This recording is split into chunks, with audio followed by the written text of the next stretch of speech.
Thank you.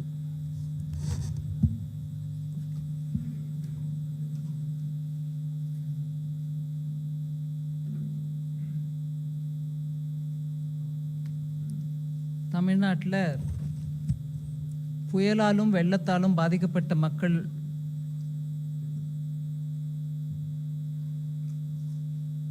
உயிரிழப்போ சொத்தோ பொருள் சேதமோ நடந்திருந்திருக்கு. அந்த உயிரிழந்தவர்களோட குடும்பத்துக்கும் பொருள் சேதம் ஏற்பட்டவர்கள் குடும்பத்திற்கும் ஆழ்ந்த இரங்கலை முதல்ல தெரிவிச்சுக்கிறேன். மத்திய அரசு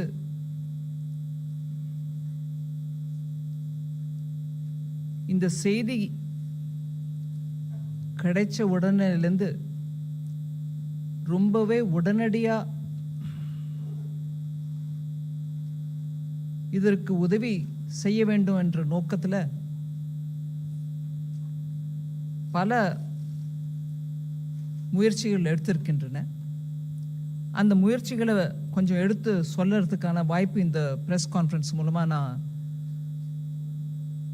உபயோகிச்சுக்க விரும்புகிறேன். திருநெல்வேலி, தூத்துக்குடி, கன்னியாகுமரி, தென்காசி இந்த 4 மாவட்டத்திலையும் ஒரு வருஷத்துக்கு வர வேண்டிய மழை முழுவதும் ஒரே நாளில் பெஞ்ச அளவுக்கு மழை பெஞ்சிருக்கு. நான் உஜ்ஜாயிப்பா, அதாவது குத்து மதிப்பா சொல்றேன், ஒரு 50 சென்டிமீட்டர் மழை, 50 சென்டிமீட்டர் மழைங்கிறது தூத்துக்குடி போல ஏரியாவில் தோராயமா ஒரு வருஷத்துக்கு வரக்கூடிய மழை. அந்த மழை ஒரே நாளில் பெய்யவே அங்க தண்ணி தேங்கி போகிறதும், வீடு முழுகி போகிறதும், மக்கள் அதில் தவிச்சுக்கிட்டு இருக்கிறதும், இது 18ஆம் தேதியே செய்தி கிடச்சி. 18ஆம் தேதி திங்கக்கிழமை காலையிலே எனக்கு செய்தி அங்கிருந்து சில பேர் ஃபோன் பண்ணி, இங்கே கட்சிக்காரர்களும் ஃபோன் பண்ண பிறகு நான் உடனடியாக அன்னைக்கு பார்லிமெண்ட் நடந்துட்டுருக்கு. அன்னைக்கு மத்தியானமே உள்ளாட்சித்துறை அமைச்சர் அமித்ஷா அவர்களை போய் பார்த்து அவர்கிட்ட இந்த 4 மாவட்டங்களுக்கு உடனடியாக எந்த விதமான உதவி பண்ண முடியுமோ அதை நம்ம பண்ணணும், நேஷனல் டிசாஸ்டர் ரிலீஃப் ஃபோர்ஸ் அனுப்பி வைங்க அப்படின்னு கேட்டதுக்கு அவரும் உடனடியாக அந்த 4 மாவட்டத்துக்கும் தேவையானதை எவ்வளோ அனுப்பணுமோ அதோடு இல்லாமல் அதிகமாக இன்னும் கூடுதலாக உதவி கூட பண்ண வேணும் அப்படின்னு சொல்லி அன்னைக்கே ஆர்டர் கொடுத்ததை நான் அன்னைக்கு ராத்திரி பார்லிமெண்ட்ல என்னுடைய வேலையெல்லாம் முடிஞ்ச பிறகு என்னோட ட்விட்டர் அக்கௌண்ட்ல போட்டேன், பதிவு பண்ணினேன். என்னெல்லாம் விதமான உதவிகள் மத்திய அரசு உடனடியாக கொடுத்துருக்குன்றத நான் அன்னைக்கும் அந்த ப்ரெஸ்ல அந்த ட்விட்டர் மூலமாகவும் போட்டதற்கு, ஹோம் மினிஸ்ட்ரி மூலமாக அது ப்ரெஸ் ரிலீஸாகவும் வந்ததுனால அந்த விவரத்தில் நான் இப்போ அதிகபட்சமாக பேசலை. 18ஆம் தேதியே ராத்திரிக்கு அந்த விவரம் வெளியில் வந்துடுச்சு. அதுக்கப்புறம் அங்கே போட்ஸும் போயிட்டுருக்கு, ஹெலிகாப்டர் மூலமாகவும் பண்ணிட்டுருக்காங்க. எவ்வளோ ஹெலிகாப்டர், எவ்வளோ போட் அப்படிங்கிறத மாத்திரம் ஒரு 2-3 விவரம் கொடுக்குறேன். ஆனால் மொத்தமாக சேர்த்து 21ஆம் தேதி டிசம்பர் வரைக்கும் நம்ம கையில் இருக்கக்கூடிய செய்தி 42,290 பேர் மீட்கப்பட்டிருக்காங்க. மொத்தமாக இதில் எல்லாரும் சேர்த்து மீட்கப்பட்டது. ஸ்டேட் போலீஸு, ஸ்டேட்டில் ரிலீஃப் பண்ணுறவங்க, இராணுவ படை மூலமாக, கப்பல் படை மூலமாக, கோஸ்ட் கார்டு மூலமாக, இதெல்லாம் சேர்த்து போட்டு 42,290 பேர் மீட்கப்பட்டிருக்காங்க. ஆனால் இப்போ வரைக்கும் நம்மளுக்கு அஃபீஷியலாக தெரிஞ்ச ரெக்கார்டு பிரகாரம் பார்த்தீங்கன்னா 31 பேர் உயிரிழந்திருக்கிறாங்க. மிக வருத்தமான விஷயம். 31 பேர். இத்தனை மீட்பு பணிக்கு உடனடியாக மத்திய அரசும் செயல்பட்டு போயிருந்தாலும் 31 பேர் எனக்கு லாஸ்ட்டாக கிடச்ச விஷயம். அதில் நம்பரில் ஏதாவது இன்னைக்குள்ளே வேறு விதமாக நம்பர் மாறுனா எனக்கு இப்போதைக்கு செய்தி இல்லை. ஆனால் டிசம்பர் 21ஆம் தேதி மாலை வரைக்கும் எங்களுக்கு கிடைச்ச விஷயம் என்னென்னா 31 பேர் உயிரிழந்திருக்காங்க. இதில் எல்லா டிபார்ட்மெண்ட்டும், மத்திய அரசை சேர்ந்த எல்லா டிபார்ட்மெண்ட்டும் ஒத்துழைச்சு உடனடியாக எல்லாரும் சேர்ந்து அந்த களத்தில் இறங்கினார்கள். அந்த இறங்கினதுனால ஸ்ரீவைகுண்டம் ரயில் நிலையத்தில் 800க்கும் மேற்பட்ட பயணிகள் அங்கேயே அம்பிட்டு தத்தளிச்சுக்கிட்டு இருக்காங்க. அவங்களால இப்போ முன்னும் போக முடியல, பின்னவும் போக முடியல அப்படிங்கிற அந்த நிலைமை இருந்தபோது, அந்த ரயில் நிலையத்திலேயே சிக்கி தவித்து கொண்டிருக்கிற அந்த பயணிகளை ரயில்வே சார்பில் சிறப்பு ரயிலும் போதுமான அளவு பேருந்து வசதியும் கொடுத்து அவங்க எல்லாரையும் கூட மீட்கப்பட்டார்கள். அதை தவிர 200 ரயில் சேவைகள் பாதிக்கப்பட்ட அந்த நிலையில கூட ரயில்வே மீதி எல்லா டிபார்ட்மெண்ட்ஸோட சேர்ந்து நல்ல விதமாக அங்க சமயத்தில் உதவி பண்ணியிருக்கிறாங்க. உள்துறை அமைச்சகத்திலேயே இருக்கக்கூடிய கட்டுப்பாட்டு அறைகள் 2 இருக்கின்றன. அந்த 2ம் கூட நிலைமையை 24 மணி நேரமும் மானிட்டர் பண்ணிட்டு இருக்காங்க. தொடர்ந்து கண்காணிச்சுட்டு வரதுனால மேலும் மாவட்டத்துக்கு, இந்த 4 மாவட்டத்துக்கும் போக வேண்டிய உதவிகளை தொடர்ந்து இன்னொரு முறை யாரும் கேட்க தேவையில்லாத அளவுக்கு உடனே அனுப்பிக்கிட்டு வந்துட்டு இருக்காங்க.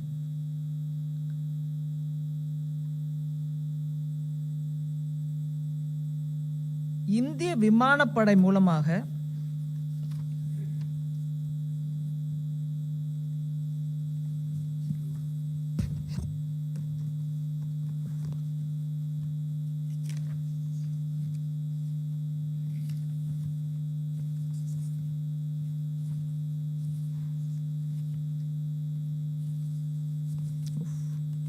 மன்னிச்சிருங்க ஒரு நிமிஷம்.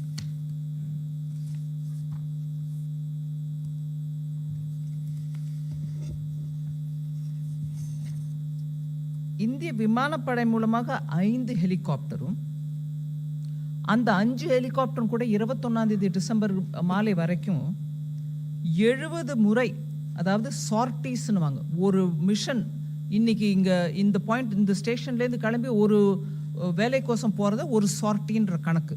ஸோ ஒரு ஹெலிகாப்டர் 70 சார்ட்டி மேனிக்கு அந்த 5 ஹெலிகாப்டரும் சேர்ந்து 70 முறை கிரவுண்டில் போய் மக்களை மீட்பு பணியில் இறங்கியிருக்கிறாங்க. அதே போல் கடற்படையை சேர்ந்த 6 கடற்படையை சேர்ந்த ஹெலிகாப்டரும், அந்த நம்பர் தான், ஒரே நிமிஷம் சொல்கிறேங்க, ஒரே நிமிஷம் மன்னிச்சுக்கோங்க.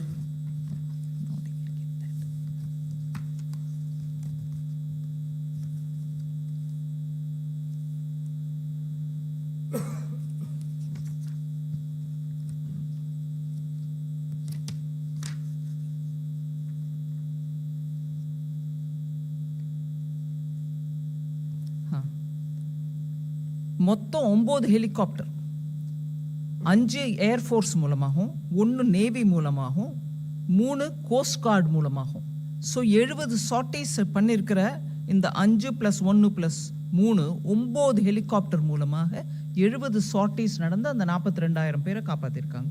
அதில் ஸ்டேட் கவர்மெண்ட் அஃபீஷியல்ஸ் அவங்க மூலமாக ரெஸ்கியூ பண்ணவங்களும் இருக்காங்க, அந்த நம்பரும் அதில் இருக்குது. அதே மாதிரி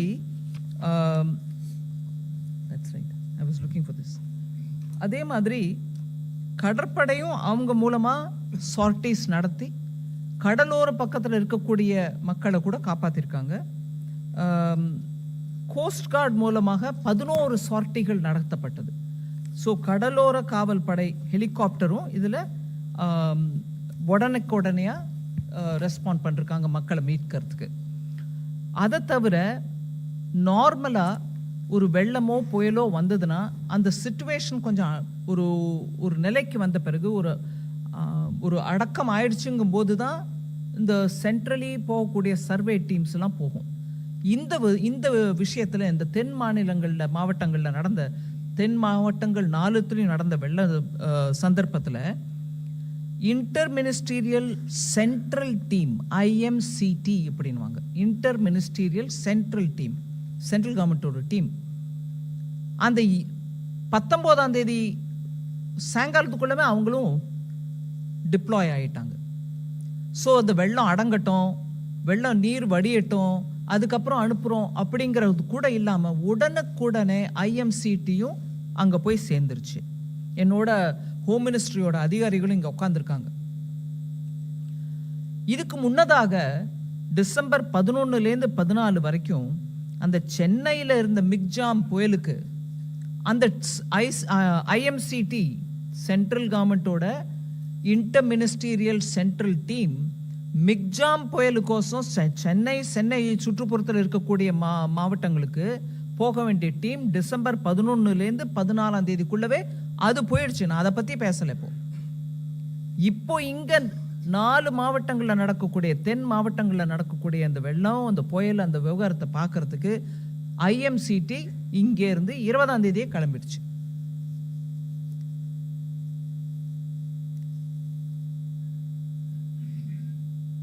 தேசிய பேரிடர் மீட்பு படை அதாவது NDRF, இராணுவம், விமானப்படை, கடற்படை, கடலோர காவல் படை, கோஸ்ட் கார்டு, இது எல்லாத்தையும் சேர்த்து போட்டு இவங்க மாத்திரம் 5049 பேரை மீட்டு இருக்காங்க. இதுல ராணுவம் சரி எங்கிருந்தோ ஏதோ எடுத்துட்டு வரணும் அதனால டைம் ஆகுதுன்றது இல்லாம பக்கத்துல இருக்கக்கூடிய திருவனந்தபுரத்துல இருந்தும் வெல்லிங்டன்ல இருந்தும் உடனுக்குடனே படைப்பிரிவுகளை அனுப்பி வச்சாங்க. அங்க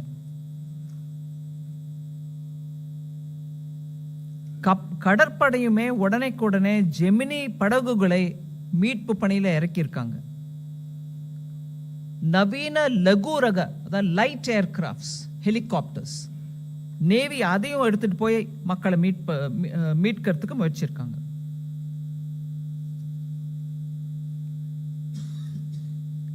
இப்படியாக விமானப்படையும் மீட்பு பணியில் ஈடுபட்டதுனால ஸ்ரீவைகுண்டம் SPS பள்ளியிலிருந்து நான் பர்டிகுலரா ஒரு இன்ஸ்டன்ஸ் உங்களுக்கு முன்னாடி வைக்கிறேன். ஸ்ரீவைகுண்டம் SPS பள்ளியிலிருந்து இதுவரை மீட்கப்பட்ட மக்களிடையே ஒரு கர்ப்பிணி பெண்ணும் அவர் அது குழந்தையும் கூட அவங்க உட்பட கர்ப்பிணி பெண் அவங்க குழந்தை உட்பட 4 பேரை அந்த ஸ்கூல்ல இருந்து மாத்திரம் ஹெலிகாப்டர்ல விமானப்படையோட ஹெலிகாப்டர்ல மீட்கப்பட்ட காட்சி நம்ம சோசியல் மீடியா மூலமா கூட பார்த்திருக்கோம். காவல்துறை கடலோர காவல் பகுதியும் படையும் கூட கோஸ்டல் ஏரியால டிசம்பர் 20 வரைக்கும் அவங்க கணக்கு 711 பேரை அவங்க மாத்திரமே கடலோர ஏரியாலேருந்து மீட்டு இருக்காங்க. கோஸ்ட் கார்டு கடலோர காவல் படை அவங்க மாத்திரமே அந்த நம்பர் மீட்டிருக்காங்க. இப்படியாக உடனே போய் களத்தில் இறங்கினதுனால நிறைய பேரை மீட்க முடிஞ்சிருக்கு. அங்க இருக்கக்கூடிய மக்களுக்கு எங்கெங்கெல்லாம் கட் ஆஃப் ஆயிருக்காங்களோ தொடர்பு இல்லாம விலகின மாதிரி இருக்கக்கூடிய அந்த இடத்துலலாம் கூட ஹெலிகாப்டர் மூலமா அவங்க வீட்டு மேலே எல்லாம் போய் இறங்கி மக்களை மீட்கக்கூடிய நல்ல ஒரு முயற்சி நடந்திருக்கு. இதுல நான் நேற்றுக்கு ராஜ்யசபாலையும் அந்த பதில் சொல்லும் போது அந்த விஷயத்தை எடுத்து சொன்னேன். அதை ஒரு முறை உங்களுக்கு இப்பவும் நான் சொல்ல விரும்புறேன்.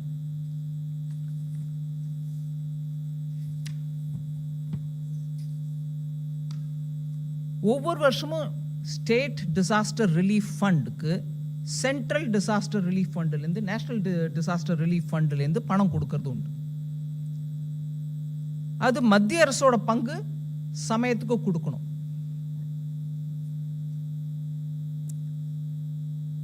இந்த financial year 1 April 2023 opening balance Tamil Nadu 813 கோடி ரூபாய் 813.15 crore 813.15 கோடி ரூபாய் ஓப்பனிங் பேலன்ஸ் அவங்க கிட்ட இருந்திருக்கு. இந்த வருஷத்துக்கான 900 கோடி 900 crores மத்திய அரசு கொடுக்க வேண்டிய பணத்தை ஃபர்ஸ்ட் இன்ஸ்டால்மெண்ட்டாக 450 கோடி முதல்லயே நாங்கள் ரிலீஸ் பண்ணிட்டோம். இந்த புயல் வரத்துக்கு முன்னாடியே ரிலீஸ் பண்ணிட்டோம்.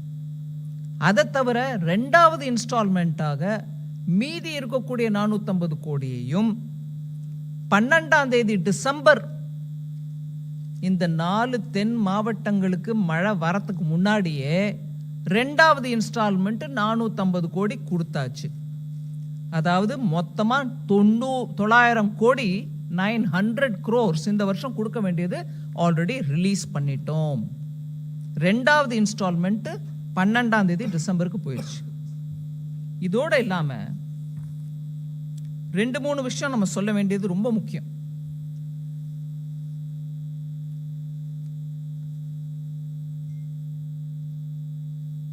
தமிழ்நாட்டில் இருக்கக்கூடிய ரீஜனல் மெட்ரலாஜிக்கல் சென்டர், மெட்ராலஜி, அத வானிலை அறிக்கை கொடுக்கக்கூடியவங்க, ரீஜனல் மெட்ராலஜி சென்டர் சென்னையில் இருக்கு.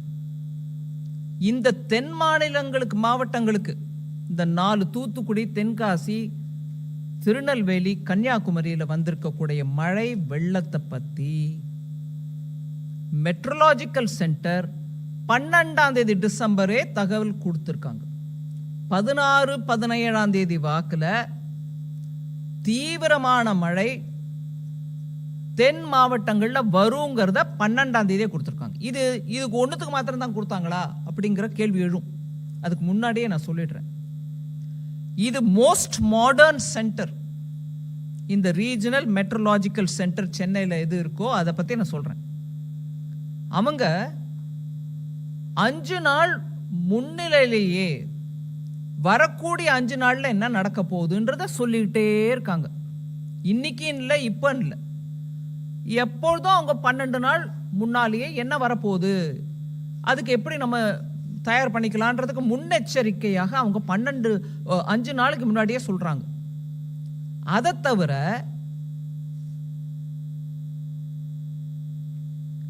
ஒவ்வொரு 3 மணி நேரமும் சொல்றாங்க அடுத்த 3 மணி நேரம் என்ன ஆக போகுதுன்னு. அடுத்த 3 மணி நேரத்துல எந்த இடத்துல எவ்வளவு கொட்ட போகுது மழைன்றதையும் அவங்க எடுத்து சொல்றாங்க. சோ 5 நாளைக்கு முன்னாடியே சொல்லிட்டோமேன்னு விட்டுறது இல்லை. 5 நாளைக்கு முன்னாடியும் சொல்றாங்க, ஒவ்வொரு 5 நாளைக்கு முன்னாடியும் சொல்லிட்டே போறாங்க. அதாவது ஒரு சைக்கிள் மாதிரி போயிட்டே இருக்கு. 12ஆம் தேதி சொல்றது 16, 17ஆம் தேதி வரைக்கும் உள்ள 5 நாள். 13ஆம் தேதி சொல்றது 17, 18ஆம் தேதி வரைக்கும் இருக்கக்கூடிய 5 நாள். அப்படியே அதை ரொட்டேட் போயிட்டே இருக்கு வண்டி. அதை தவிர ஒவ்வொரு 3 மணி நேரமும் அவங்க வார்னிங் கொடுக்குறாங்க, என்ன ஆக போகுது, எங்க மழை கொட்ட போகுது, எப்படி இருக்க போகுதுன்றது ஒரு சின்ன மெசேஜா அதையும் கொடுத்துட்டே போறாங்க.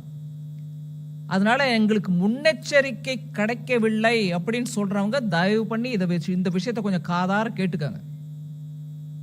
இது ஒரு நவீனமான, அதிநவீனமான ரீஜனல் மெட்ரலாஜிக்கல் சென்டர்.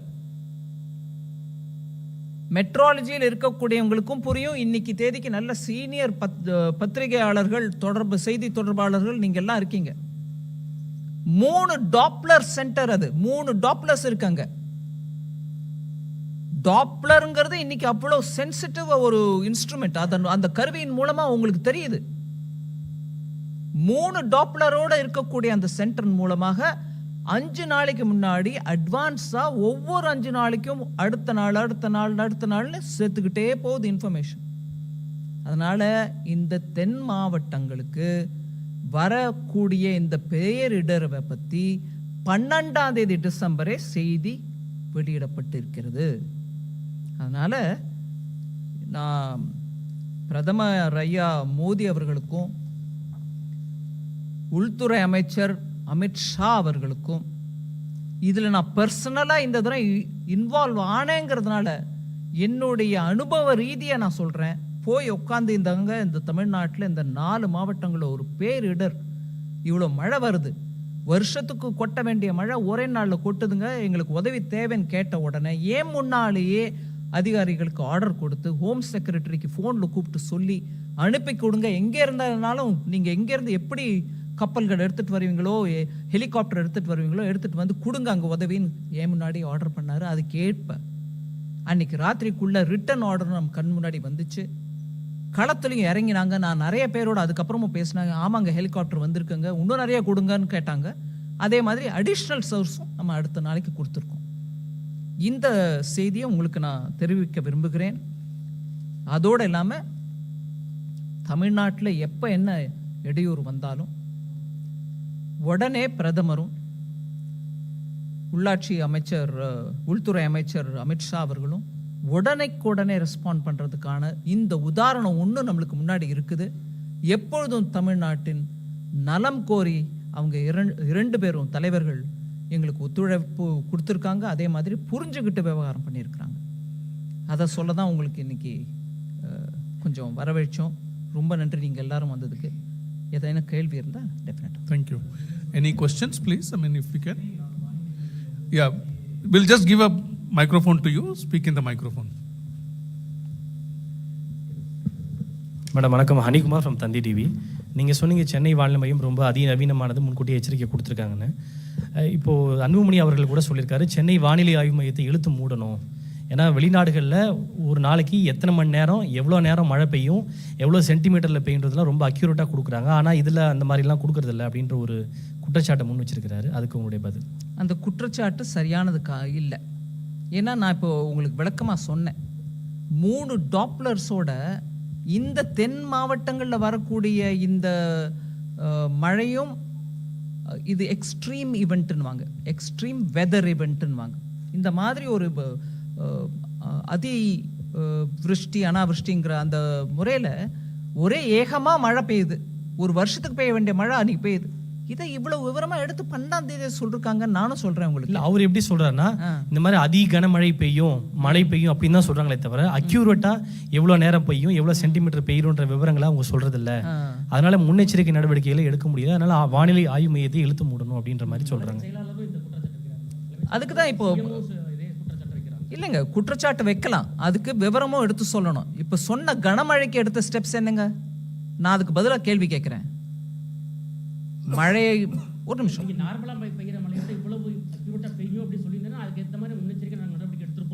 சரி நார்மலா பெய்யறத விட ஜாஸ்தியா பெய்யும்ன்றதுக்கு எடுத்த ஏற்பாடு என்ன? அது கூட அங்க இல்லைங்களே. ஏங்க, நான் நீங்க கேட்ட கேள்விக்கு பதிலும் சொல்றேன், அதே தவிர இன்னொன்னு சொல்றேன். நார்மலா மழை வந்து வெள்ளம் வரக்கூடிய நிலைமைன்னா கூட அந்த மாவட்டங்கள்ல பொறுப்புள்ள அமைச்சர்களும் பொறுப்புள்ள அதிகாரிகளும் இருந்து மக்களை மீட்டு இருக்கணுமா இல்லையா? எப்போ போனாங்க அங்கே மந்திரிகள்? எப்போ போனாங்க? நான் இந்த ஒரு மத்திய அமைச்சராக இருந்துக்கிட்டு சில விஷயங்கள் நான் பேச விரும்பலை, இருந்தாலும் நான் கேட்குறேன். நேஷ்னல் டிசாஸ்டர் ரிலீஃப் டீம் போகிறதுக்கு முன்னாடி தமிழ்நாடு அரசுலேருந்து அங்கே யாராவது இருந்தாங்களா? இல்லைங்களே. நார்மல் மழை மாதிரி வரும், சாதாரண வெள்ளம் தான் வரும் அப்படின்னா கூட அப்போ கூட நீங்கள் இருந்திருக்கலாமே. ஸோ குற்றம் சொல்றதுக்கு ரொம்ப சுலுவுங்க. ஆனால் நான் சயின்டிஃபிக் விவரத்தோட கொடுக்குறேன் உங்களுக்கு. இத்தனை பேசுறவங்க தயவு பண்ணி ஒரு அமைச்சர் சொன்னதை வச்சுட்டு நான் பதில் சொல்றேன். 4000 கோடி ரூபாய் செலவழிச்சு அதில் 92% மொத்தம் செலவழிச்சுட்டாங்க. என்ன மழை வந்தாலும் ஒன்றும் ஆகாதுன்னு சென்னையை பற்றி பேசினவர் வெள்ளம் வந்த பிறகு சென்னையில் மிச்சாங் வந்த பிறகு என்ன சொல்றாரு? 42% தான் அதில் செலவழிச்சிருக்கோங்க, மீதி நாங்கள் செலவழிக்கலைங்கிறீங்களா? 4000 கோடி செலவு பண்ணுங்கன்னு கொடுத்துருக்கிற பணத்தை, நீங்களே செலவு பண்ணியிருக்கோன்னு சொன்ன பணத்தை எங்கே போட்டீங்க? அந்த நம்பர் ஏன் மாறுது? இங்கே மெட்ரோலஜிக்கல் சரியா இல்லை, எங்களுக்கு இன்ச்சு பை இன்ச்சு கரெக்டாக சொல்லியிருந்தா நாங்கள் எல்லாம் அப்படியே ஆணித்தரமாக பண்ணியிருப்போம்னு சொல்கிறவங்களே நான் கேட்குறேன். 4000 கோடி நம்பரை நீ சரியாக சொல்லையா? 92% சொன்ன ஆளு எப்படி நீங்க அதுக்கப்புறம் மாத்தினீங்க அந்த நம்பர் 42ன்னு? இன்ச்சு மழையை நாங்க சொல்லன்னா நீங்க 92-42க்கு உள்ள வித்தியாசத்தை புரிஞ்சுக்காத அமைச்சர் நீங்க எங்க கிட்ட பேசின என்னங்க பதில் சொல்ல முடியும்? ஒரே ஒரு நம்பர் 92%க்கும் 42%க்கும் வித்தியாசம் தெரியாம பேசக்கூடிய ஒரு அமைச்சர் இப்போ இன்னைக்கு அவங்க இன்னொரு அமைச்சர் மூலமா கேட்கிறாங்க, எங்க 0.2 சென்டிமீட்டர் இன்னும் ஜாஸ்தியா வரும்னு சொல்லியிருந்தா நாங்க ஏற்பாடு பண்ணிருப்போம் பேசுறீங்களா? என்ன அநியாயம்!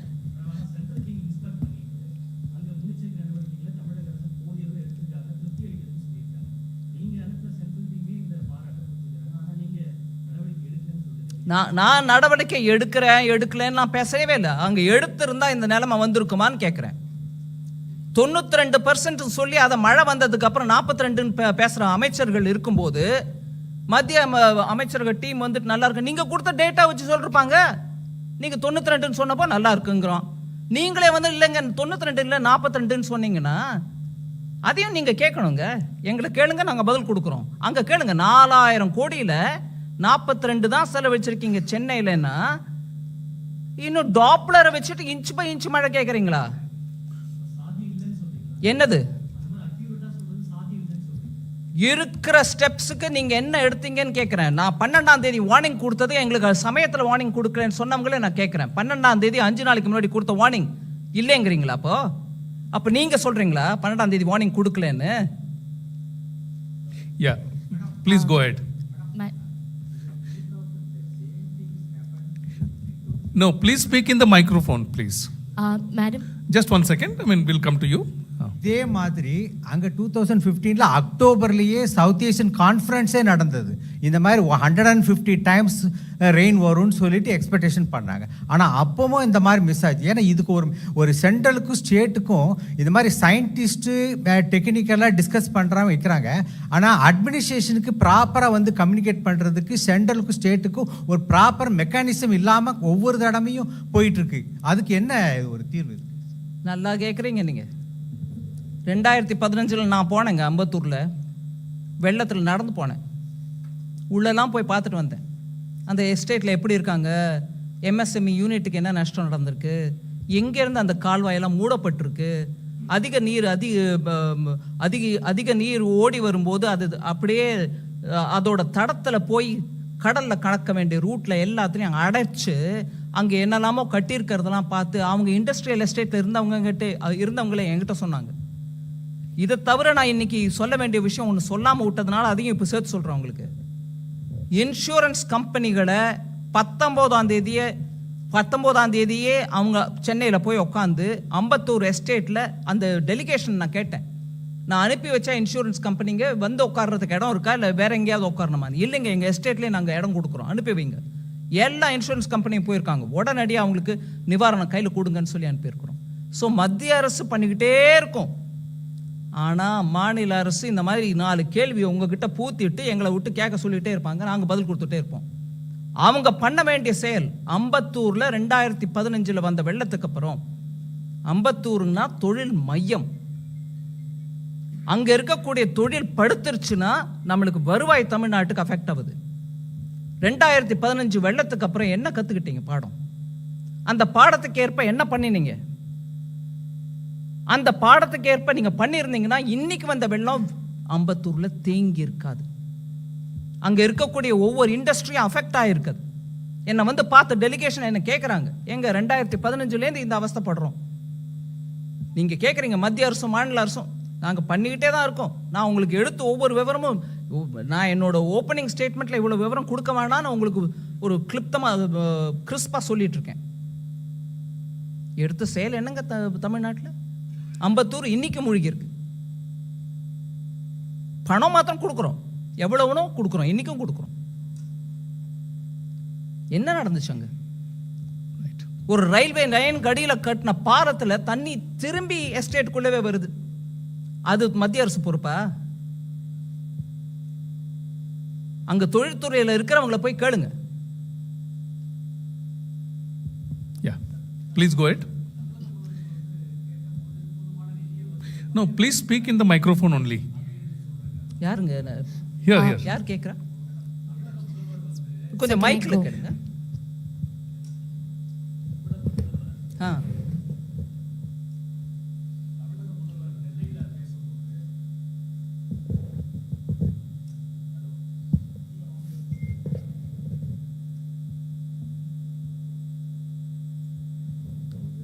ஹலோ, தமிழக முதல்வர் நெல்லையில் வெள்ள சேதங்களை பார்வையிட்ட பிறகு கூறுகையில், நாங்கள் 2000 கோடி நிதி கேட்டோம் உடனடியாக, ஆனால் எங்களுக்கு கேட்ட போதுமான நிதியை மத்திய அரசு வழங்கவில்லை அப்படின்னு சொல்லியிருக்காரு. இங்கே பிரதமரை பார்ப்பதற்கு முன்பு கூட 12000 கோடி நாங்கள் கேட்க உள்ளோம் அப்படின்னு சொல்லியிருக்காரு. அவர் பேசும்போது கூட என்ன சொன்னார்னா, இன்ஃபர்மேஷன் கொடுத்தாங்க எங்களுக்கு, ஆனால் அதிகமான மழை வரும் என்ற இன்ஃபர்மேஷனை கொடுக்கல. எங்களுடைய களப்பணியாளர்கள் முன்னாடி போய் அதிகாரிகள் 5 அமைச்சர்கள் உள்பட எல்லாருமே முன்கூட்டியே வேலை செய்தார்கள். இந்த முன்னெச்சரிக்கை நடவடிக்கையாக வேலை செஞ்சாங்க. அப்படி இருந்தும் ஒரு பெரிய சேதங்கள் வந்திருக்கு அப்படின்னு சொல்லியிருக்காரு. இதை நீங்கள் எப்படி மேடம்?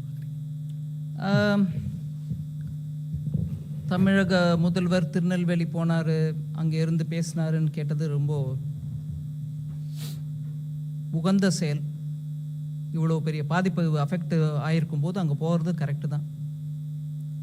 ஆனால் 5 நாளைக்கு முன்னாடி 12ஆம் தேதி வார்னிங் கொடுத்தா கூட கொடுக்கல, சென்டிமீட்டர் அளவு எங்களுக்கு விவரம் கொடுத்துருக்கணும், கொடுத்துருந்தா நாங்கள் ஆஹா அபரிமிதமாக பண்ணியிருப்போம்னு சொல்கிறவங்க அதே முதலமைச்சர், மாண்புமிகு முதலமைச்சர். Yeah. I'm not finished. Sorry. அதே மாண்புமிகு முதலமைச்சர்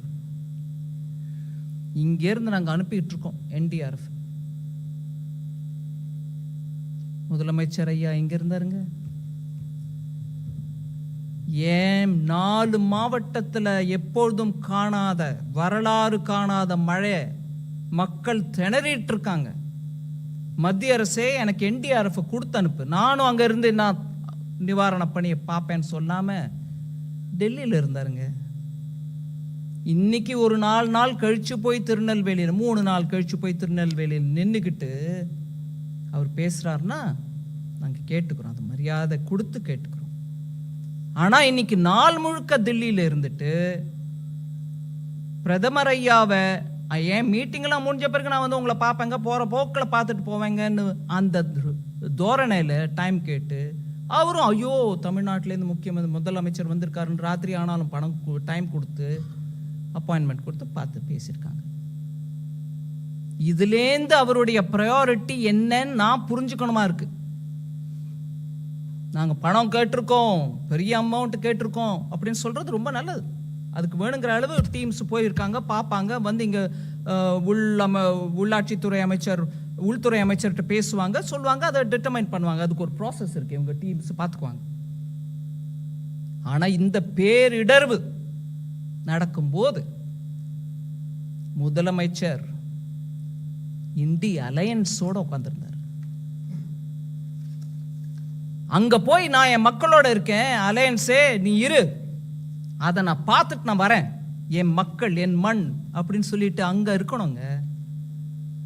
அது இல்லாம வாய்க்கு என்ன வந்துச்சு நஷ்டம் அப்படின்னு சொல்லிட்டு எனக்கு 12,000 16,000 எதுக்கு எவ்வளவு கொடுக்கணுமோ அது கொடுப்பாங்க. நான் அதை கமெண்ட் பண்ணல, 12,000 ஜாஸ்தின்னு சொல்ல, 16,000 குறைச்சல்னு சொல்லல. இங்க முழு நாளும் இருந்து விட்டு அந்த மாவட்ட மக்களை பத்தி எங்க கிட்ட பேசுறீங்களா? நாங்க அதுக்கு முதல் நாளே அனுப்பி கொடுத்துட்டோங்க NDRF. Yes. Wait a second, one by one, please. எல்லாருக்கும் கொடுக்கறோம். ஒரு நிமிஷம் இருங்க. Please, யாருக்கு சொல்றாங்களோ one by one. The lady here. Those who have got mic will speak. Please go ahead. Ma'am, Janani from NDTV Profit here. Ma'am, just 2 questions. You had alluded to the fact that the government had released ahead of time the 450 crore that was also released by December 12th. Has there been any additional? 900 crores. The second installment being? Second was 450, first was 450. Right, ma'am. Has there been any additional request of funds? That's question number 1. Question number 2, ma'am, you had also alluded that insurance work, all these search and survey teams were on the ground and they've been dispatched, and 4 such companies were on ground. Can we get a little update on that if that's possible? No, search and survey teams were sent even earlier, meaning the moment I had the NDRF request put to the Home Minister, I ensured that the teams would also go there in time. Other than that, I had also asked for, that I've said now.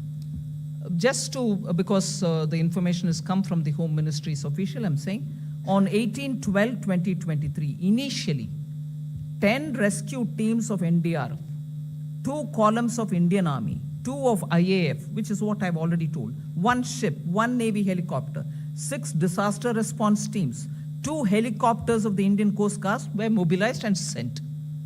Other than that, he is also talking about the same detail, 10 teams of NDRF. That's fine. But on the insurance, so on the day when I've spoken to the Home Minister, and that night the notification was put out through my handle also, other than the Home Ministry's own, I had instructed the insurance and the Department of Financial Service Secretary himself had taken it upon himself on my saying to send the insurance companies and their officers on the 20th or earlier to go sit there with their surveyors having done the field work people who want to come and give the claims can meet them in person and take it. That is for Ambattur. And the same thing was given as instruction for the 4 southern districts once the water receded. They can't go and say, claim your insurance when the water is still there. So that's the picture there. Ma'am, an additional request for funds made any, ma'am? You're hearing it from all of them. The Home Yeah. Ministry will release it as to what claim has come, how much they are looking Yeah. at it. That's not mine. Please go ahead. The third last row. இந்த வெள்ளத்தப்போ தமிழக மக்கள் ஆளும் கட்சி தமிழக அரசு மீது மிகுந்த கோபத்தில் இருந்ததை பார்க்க முடிஞ்சது. இது வந்து 4 வட்டத்திலேயே அந்த மழைநீர் வடிகால் பணிகளை வந்து மேற்கொள்ளாதான் காரணம்னு சொல்லிட்டு அவங்க மக்கள் வந்து குற்றம் சாட்டியிருந்தாங்க. உங்களுக்கு கிடைத்த தகவல் இல்லைன்னா அது மட்டும் இல்லாமல் இந்த இதுக்கு முக்கியமாக பொறுப்பேற்று தமிழக முதலமைச்சர் பதவி விலக வேண்டும் என்று நீங்கள் வலியுறுத்திருக்கீங்களா?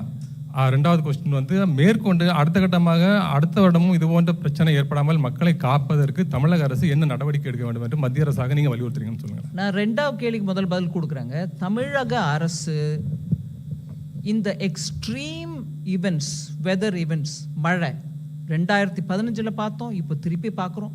அது சென்னை மாற்றும் தானா இல்லை தென் மாவட்டங்களும் தானா, இதெல்லாம் கூட எல்லா சயின்டிஃபிக் டேட்டாவும் அவைலபிளாக இருக்குது.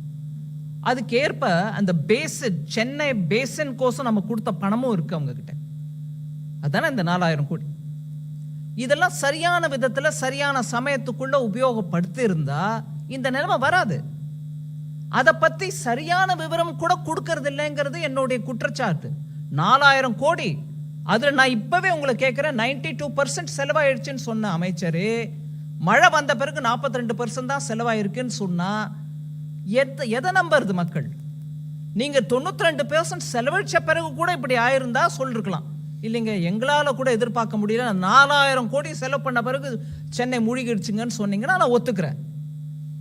நீங்கள் செலவே பண்ணல, 42 இப்போ நீங்கள் கரெக்ட் பண்ணுறீங்க. அது அந்த 42 நிஜம்தானா?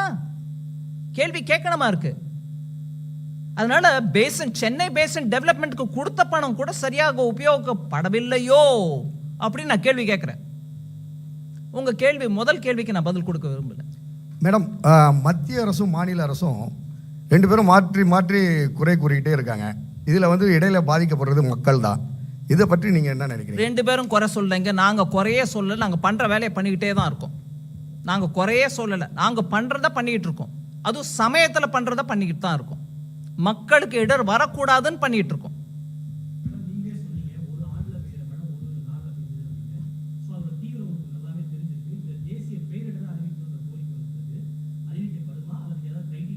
தேசிய பேரிடர்வு அப்படின்றது ஒன்றும் அனௌன்ஸ்மெண்ட் பண்ணுறதுக்கு இல்லை. ஏன்னா அந்த அந்த இடத்துல நடந்த நிகழ்ச்சி அப்படிப்பட்டது இல்லை, உத்தராகண்டில் நடந்தது தான் அப்படி நாங்கள் சொல்ல. There is never an announcement. Please correct me if I am wrong. As தேசிய பேரிடர்வு, அதாவது நேஷனல் டிசாஸ்டர்ன்ற அனௌன்ஸ்மெண்ட்டை மத்திய அரசு அனௌன்ஸே பண்ணலை. வேற ஸ்டேட்டுக்கு பண்ணாங்க, தமிழ்நாட்டுக்கு பண்ணல. இல்லைங்க, அந்த சிஸ்டமே இல்லைங்க. There is no such thing as announcing that this is a பேரிடர்வு, national disaster. No, there is nothing like that. உத்தராகண்டுக்கும் பண்ணல, வேற எந்த ஸ்டேட்டுக்கும் பண்ணல. There is no thing as announcing a state as a national disaster. இல்ல. Have you ever announced anything as national disaster till now?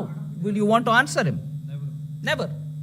அதனால ஆனா state லெவல்ல ஒருவேளை state ஒரு டிசாஸ்டர்னு டெக்ளேர் பண்ணோன்னு விரும்பினாங்கன்னா அதுக்கு வேணுங்கிற கைட்லைன்ஸ் இவங்க கொடுத்துருக்காங்க. எதெல்லாம் அனௌன்ஸ் பண்ண முடியும்? பெஸ்ட், ஒரேடியாக என்னெல்லாமோ ஒரு விதமான பூச்சிகள் வந்து பயிரை நஷ்டப்படுத்திருச்சு பெரிய பெரிய அளவில் அப்படின்னா அதையும் அனௌன்ஸ் பண்ணுங்க. வெள்ளமா அனௌன்ஸ் பண்ணிக்காங்க. அவங்க would you want to explain that you've given guidelines for the states to announce any disaster that they think they want to announce? Do you want to explain that? Yeah. Jindal ji. Yeah, hello.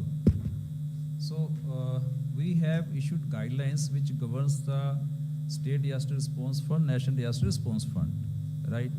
So these are based on the recommendation of the successive finance commissions. So after the 15th Finance Commission, we have revised the guideline and issued in the year 2022 itself.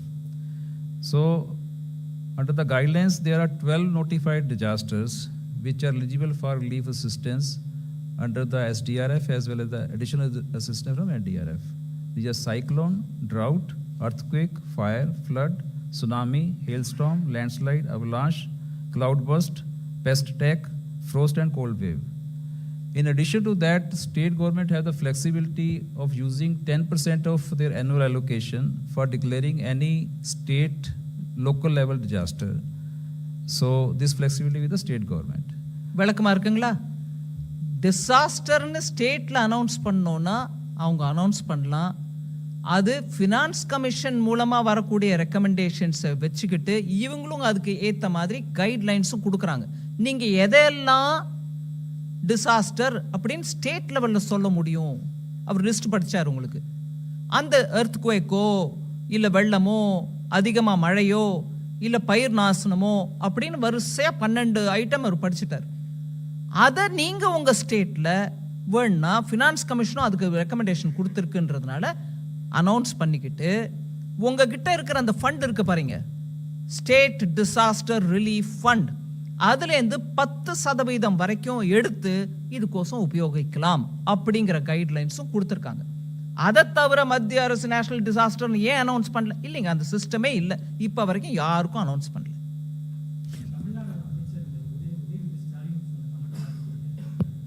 என்ன கமெண்ட்டுங்க?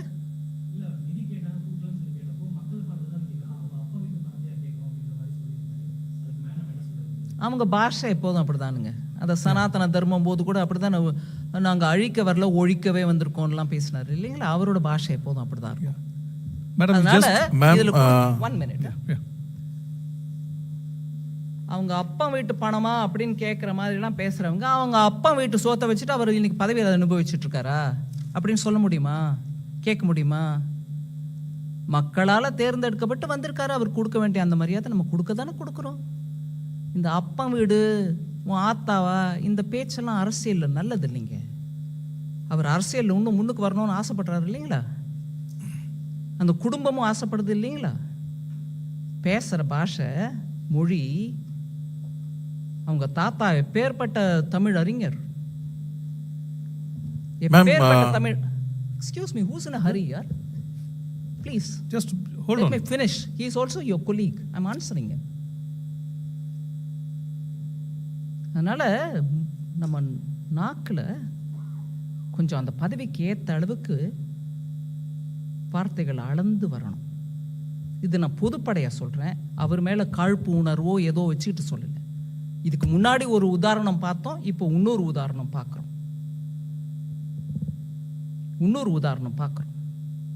மக்கள் அங்கே மழையில் அவஸ்தைப்பட்டு இருக்கும்போது அனுப்பி கொடுத்தது central government disaster ரிலீஃப்னு. அட்வான்ஸாக பணத்தை 12ஆம் தேதி டிசம்பருக்குள்ளே 900 ரூபா கொடுத்து 900 கோடி கொடுத்துருக்கோம். அது ஏன் அப்பா சொத்துனோ உங்கள் அப்பா சொத்துனோ நான் சொல்ல மாட்டேன், எப்பொழுதும் சொல்ல மாட்டேன். நம்ம பொறுப்புள்ள பதவியில் இருக்கிறவங்க அந்த பொறுப்பை உணர்ந்து பேசணும். தயவு பண்ணி நீங்கள் அடுத்த தடவை நீங்கள் அவருக்கு முன்னாடி இருந்து கேள்வி கேட்கும்போது கூட சொல்லுங்கள், அந்த அம்மா இப்படி பேசுனாங்க, நம்ம எல்லாரும் கூட யோசித்து பேசணுங்க. கொடுத்துட்டாங்க, அவங்க கொடுக்க வேண்டிய பணத்தை முதல்ல கொடுத்துட்டாங்க. இந்த டீம் வந்து பார்த்துட்டு போன பிறகு நீங்களும் அதுக்கு கலந்து ஆலோசனை பண்ணி உங்களுக்கு சொல்ல வேண்டியதெல்லாம் சொன்ன பிறகு அவங்க போய் ப்ரொசீஜரலி என்ன பண்ணுவாங்க. உங்கள் அப்பாவும் போய் பிரதமரை பார்த்துட்டு வந்திருக்காங்க, அதனால் பண்ணுவாங்க. அதனால் கொஞ்சம் பொறுமையாக வார்த்தையும் பொறுமையும் நல்ல குணங்கள்.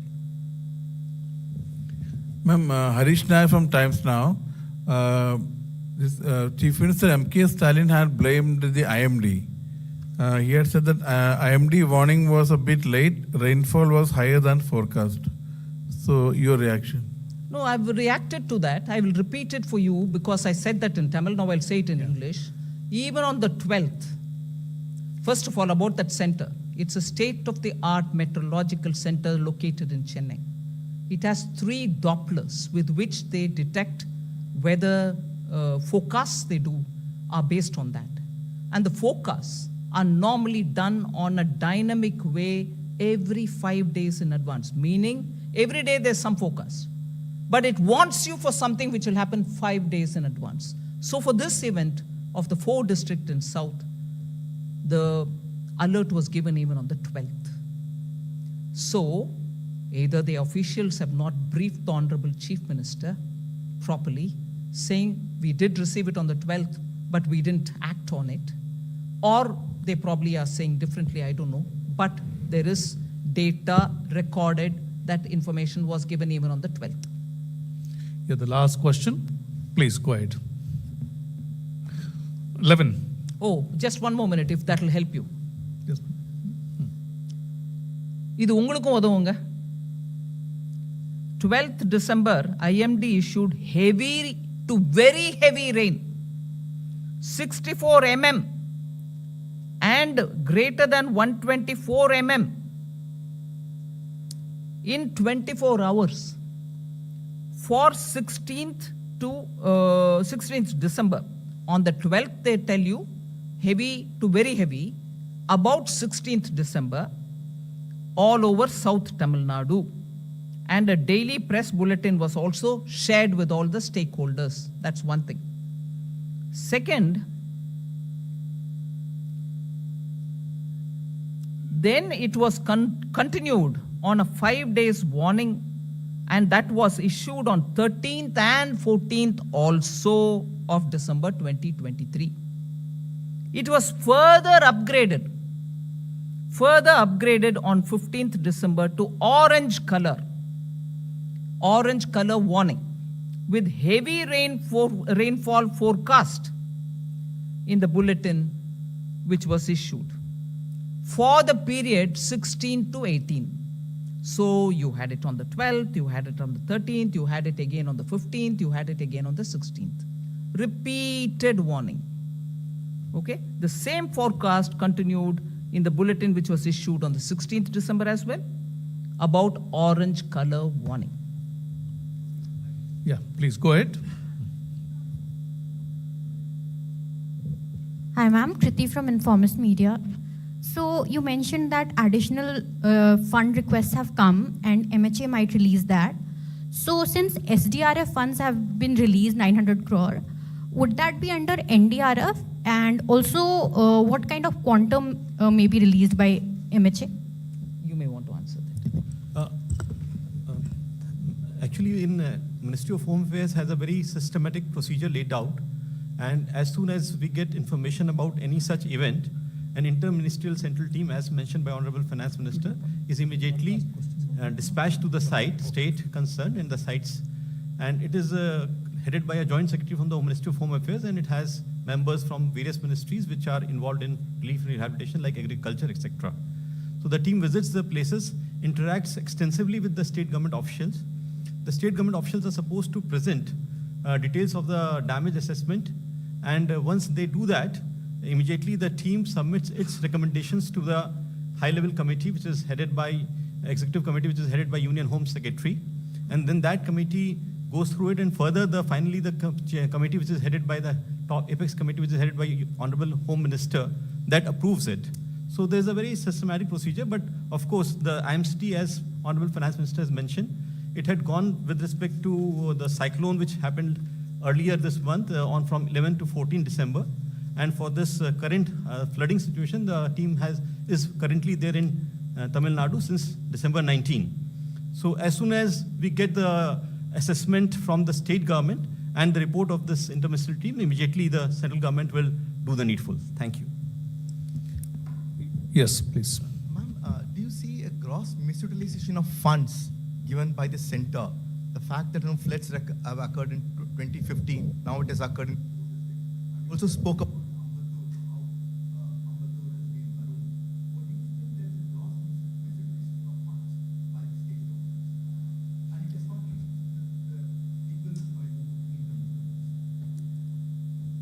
I don't know whether there's a misuse. I can't comment without data in my hand.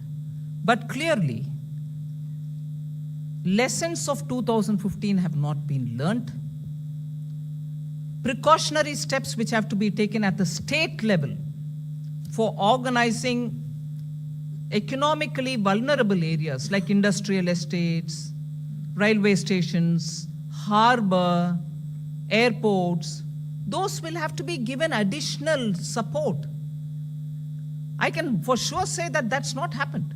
I don't know about misuse of fund because I don't have the data, but தவிர்ப்புக்கு வேணுங்கிற விஷயங்கள் நடவடிக்கைகள் எடுக்கப்படவில்லை.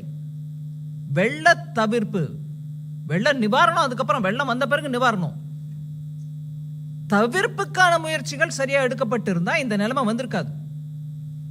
நான் சென்னை சுட்டி இருக்கக்கூடிய Ambattur, industrial estate, harbour, railway station, port, அதை பத்தி பேசுறேன். தென் மாவட்டங்கள்ல அங்க இத்தனை கன்ஜெஷன் இல்லை. அதனால ஒரு நாள் பெஞ்ச மழையில ஒரு வருஷத்துக்கான மழை ஒரே நாள்ல பெஞ்சா கூட மறுநாள் அது கொஞ்சம் வேலைக்கு போயிடுச்சு. சென்னையில் அது நடக்கலையே.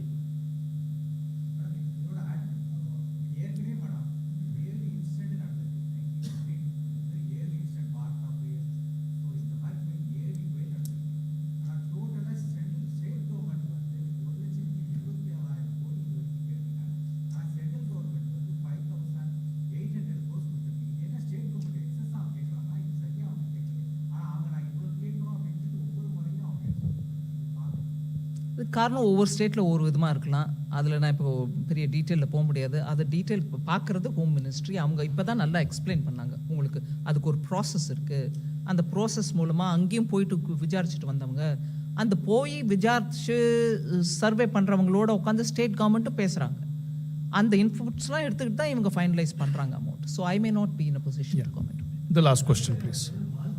ஒரு நிமிஷம். No, let him ask question. I mean, அவர் வந்த பிறகு வரேன்.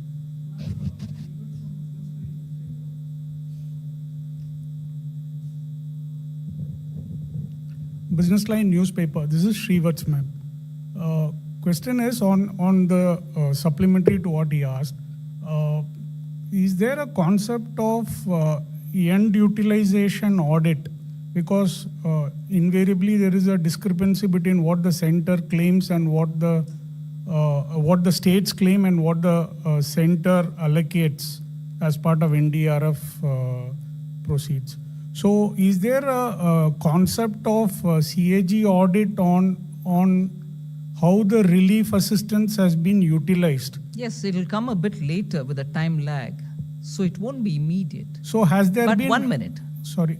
Minute. Yeah. Okay. Has there been such exercises done on the assistance given from 2015 by the center? I may not be able to answer for the Home Ministry on that, but I will tell you one thing. The CAG audits come with a time lag, so we get to know about it a bit later. But if you're using the expression end user, End utilization, which means there is a user for whom you've spent and there is the utilization arising out of it. Chennai, the citizens are the end users. You see how they are in a position to face or not face or struggle in such a situation. The end utilization certificates will come, but the end user is telling you it's not happened. So for a short while till the CAG report comes, you can take this as a end user's assessment. Feedback. Utilization will come through the CAG and the assessment will be done by them. Yeah. Thank you. ஒரு நிமிஷம். Mic கொடுத்துட்டாங்க. Mike. Tamil Nadu அரசாங்கம் பாதிக்கப்பட்ட மக்களுக்கு 6,000 ரூபாய் கொடுத்துக்கிட்டு இருக்காங்க. அந்த நிவாரண தொகை போதும்னு நினைக்கிறீங்களா, இல்லை இன்னும் கொஞ்சம் ஜாஸ்தி வழங்கணும் அப்படின்னு நினைக்கிறீங்களா? ரெண்டாவது கொஸ்டின் வந்து, இப்போ எண்ணூரில் இந்த CPCL நிறுவனத்தோட அந்த எண்ணெய் கழிவுகள் கலந்த விவகாரம் ரொம்ப ஒரு பாதிப்பு ஏற்படுத்தியிருக்கு. கிட்டத்தட்ட ஒரு 10-12 கிலோமீட்டர் தூரம். அது இந்த வெள்ளம் சம்பந்தப்பட்டதா இல்லையே? சென்னை வெள்ளம். ஸோ இன்னும் கூட அதோட பாதிப்புகள் வந்திருக்கு. இதுக்கு எப்படி ரெக்டிஃபை பண்ண போகிறோம்? ஆமாங்க. அந்த கழிவுகளில் இன்னும் எடுக்கிறதே பெரிய பிரச்சனையாக இருக்குது. அதில் நிறைய ஹெல்த் ஹசார்ட்ஸ் வேறு மக்களுக்கு வந்துகிட்டு இருக்கு. அதை சென்ட்ரல் கவர்மெண்ட் நம்ம எதுவும் பண்ண போகிறோமா, இல்லை ஸ்டேட்ஸ்க்கு ஏதாவது அதில் பங்கு இருக்கா? ஒரு நிமிஷம். முதல்ல நீங்கள் கேட்ட கேள்விக்கு நான் பதில் சொல்ல முடியாது. 6,000 ரூபா பெர் பர்சனுக்கு கொடுக்குறாங்கன்னா அது அவங்க இஷ்டம், அவங்க கொடுக்குறாங்க. நான் அதை பற்றி காமெண்ட் பண்ணலை. அவங்க அதை கொடுத்தது யாருக்கு கொடுக்குறாங்கன்றது நம்மளுக்கு தெரியுதா?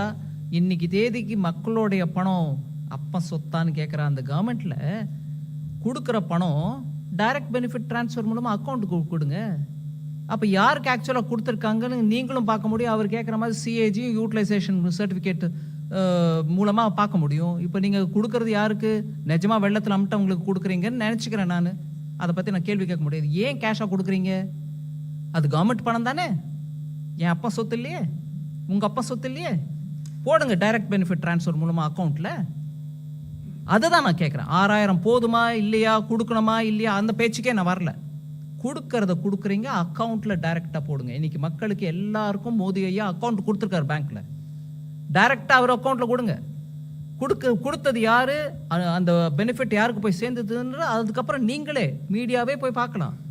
இன்னைக்கு ஒரு ஃபோட்டோ 2 ஃபோட்டோ மூலமாக அந்த 6000 சீட்டு கட்டு மாதிரி இப்படி வச்சுக்கிட்டு ஃபோட்டோ எடுக்கிறத விட அது பெட்டராக இருக்கும். நீங்கள் போய் செக் பண்ணலாம் அதுக்கப்புறம். Is there anything you want to say on that oil leakage from Ennore, the disaster as a result of that? No. உங்களுக்கு விவரம் யார்ட்டையாவது அந்த பெட்ரோலியம் நேச்சுரல் கேஸ் மினிஸ்ட்ரியிலேருந்து கேட்டு அனுப்புகிறோம். Yeah, thank you very much, madam. I mean, you elaborately answered a lot of questions from the press. Thank you very much for joining the press conference.